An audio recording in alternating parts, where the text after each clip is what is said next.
Amagcwetha kaZuma athi Ijaji Koen uphosisile ngokucitha isibawo sakhe esikhethekileko ngaphasi kwesection 1061 somthetho wezobelelesi ngokulandela indlela eseduze yokulungela ukutshutshisa.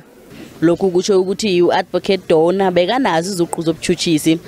Ngaphambilini uZuma wathi batsho uadvocate Donor akakafanele ukutshutshisa ngombana batsho wathatha ihlangothi bewephula namalungelo akhe wezomthethosisekelo wokulalelwa kwecala lakhe ngendlela efaneleko nengathatha ihlangothi.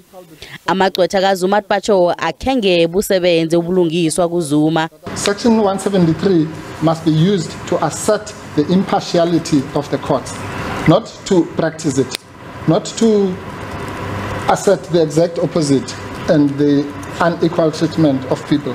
Umpofu wenze umzekelo ngokubotshwa kwaZuma Ikhotho yezomthethosisekelo ngokubhalwa ukuzokufakaza ekomitjhinini ephenya ukugola kwelawulo lombuso. Amagcwetha kaZuma afaka isibawo sokuthi uDonor nabanye abatshutshisi abathindekako bathathelwa amagadango ngokuphazamisa ihlelo lokutshutshisa eminyakeni edlulileko.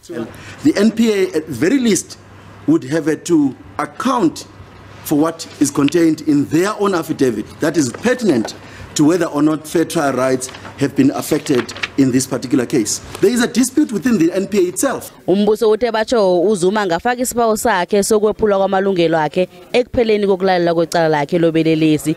Batsho nokuthi bekamancane khulu amathuba ukuthi uZuma angaphumelela ekuzibelayezeni ngesahlulelo. Umbuso uthi batsho nanyana kufunyenwe ukuthi akhenge kulandelwe indlela efanele ekutshushisweni kwecala leli kodwa na uZuma kusenecala ekufuza aphendulekilo. Nakusenjalo iNPA ithi isaqalela indaba yecala lobelelesi ngoadvocate Donor. uZuma uvulele uDonor icala wamsola ngokuphathisela ababiki indaba imininingwane eyifihlo yokugula kwakhe.